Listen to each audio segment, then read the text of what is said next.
All right, the end of the last video ended a little bit strange. Actually, had to leave. But I figured out what went wrong, and I'm pretty sure I know how to fix it. Shouldn't be too difficult. I'm just not so sure I'd be able to sleep tonight if I didn't make this follow-up video. So, if you recall, what went wrong is this. My rectangle is the right dimensions, but the paths that I made are nowhere near where they're supposed to be. And the reason for that is in my loop here, I was thinking in terms of what are the x and y coordinates of each one of these tiles and nothing to do with the indexing of my matrix here. So I just need to kind of change how some of these things work. So really what I want to do is I have 1, 2, 3, 4, 5, 6, 7, 8, 9, 10, 11, 12, 13. So really what I want to do is set I equal to 0.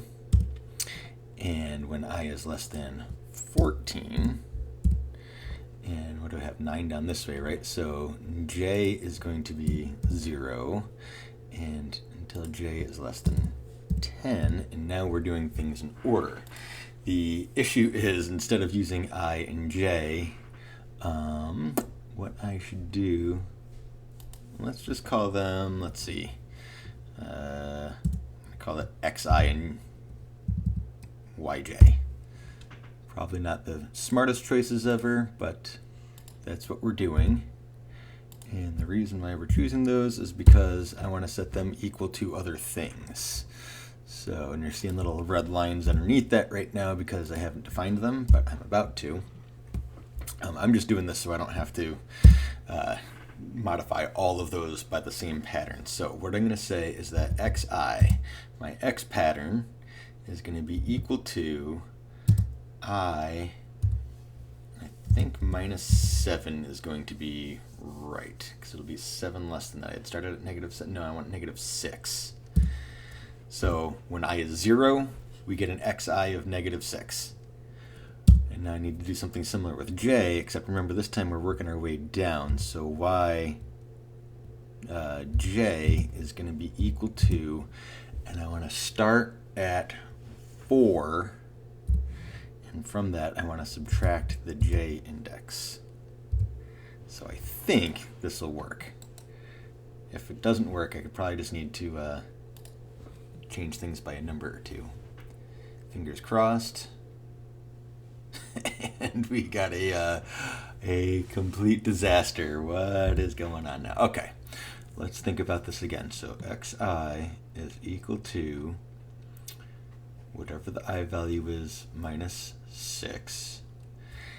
Yj. Oh, I put those in the wrong spot. Silly me. Okay. I changed everything. So let's get our matrix back in order. And it's the x and y coordinates of our tiles that need to be changed.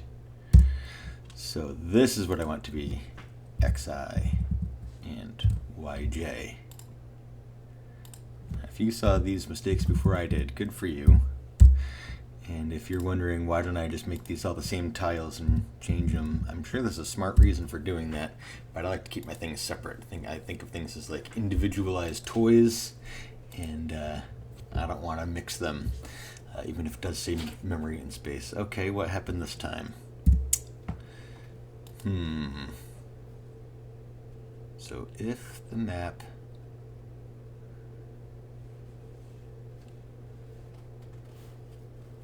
right, so we need j plus equals 1 because j is increasing now.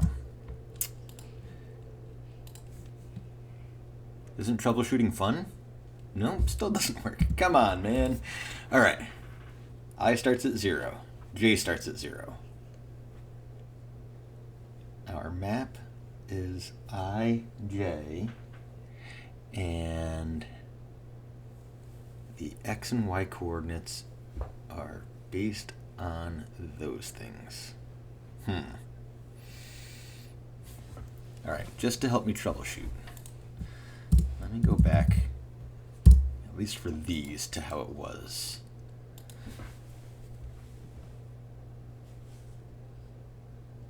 Yeah, now we're not getting anything. Okay.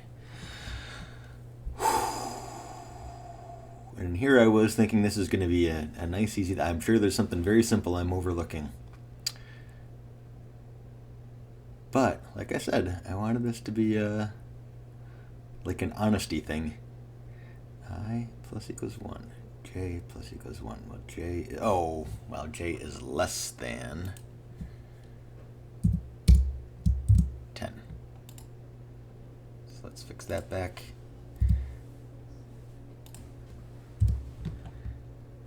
Now we cross our fingers, and of course, index out of range. Okay, so we go 0, 0, 1, 2, 3, 4, 5, 6, 7, 8. Oh, so that's got to be 9. One too far. How many mistakes does it take to get something right? If I did the same thing here, right, this would be, oh yeah, duh. Start at index 0.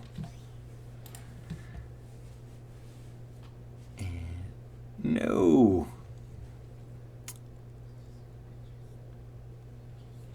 1, 2, 3, 4, 5, 6, 7, 8, 9, 10, 11, 12, 13. So I should go from 0 to 12. That's right. J starts at 0 and goes from 0 to 8. So that's right.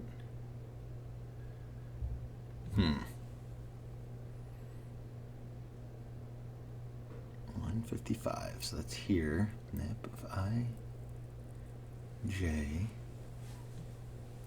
Do I have them reversed? Because I was doing all that negative indexing before, so maybe that's the problem. I told you I was screw these up. So let's try reversing this order and see what that does.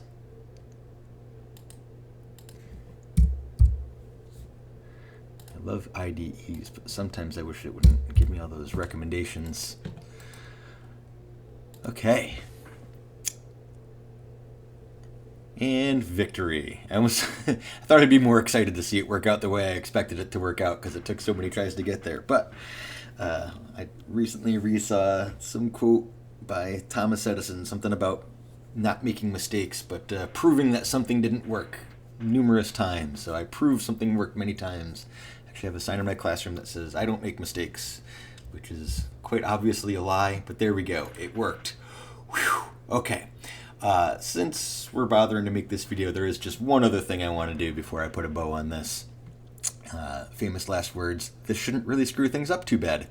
And what this is going to be is I just want to make something that's going to ultimately wind up in my master control is just an array to hold all of the tiles in case we need to change the tiles for some reason or another, if we need to check the tiles, things of that nature. So what I'm going to do is just say tiles in map is equal to an empty array, and then at the end of each one of these we're going to have tiles in map, and we're going to append each tile. And then just for my own good, I want to print tiles and map, and it's probably going to just give us a bunch of object codes. I just want to make sure that it's working. I know holding things in some sort of container is usually pretty beneficial at the end. And if I quit and I look down here, yep, a whole bunch of things. It says what type of object it is. It's a field tile, what its position is, what its scale is, the model type, model color, and just a whole bunch of those. So in theory, that all worked out nicely. I'm going to get rid of the print because we won't be needing that, but I want to keep that array because I'll use it at some point, I'm sure. Okay, well, that was more frustrating than I expected, but we were successful in the end, and that's what matters most. So hopefully you didn't just watch the first video. Hopefully you're watching the second one, and you, like I, will be feeling better right about now. Have a great rest of your day, and don't forget to like and subscribe to these videos, share with your friends, whatever. I would love to see this thing get up over 1,000 subscribers and the requisite view hours so that I can start making my pennies on these videos that I'm making. All right, so long.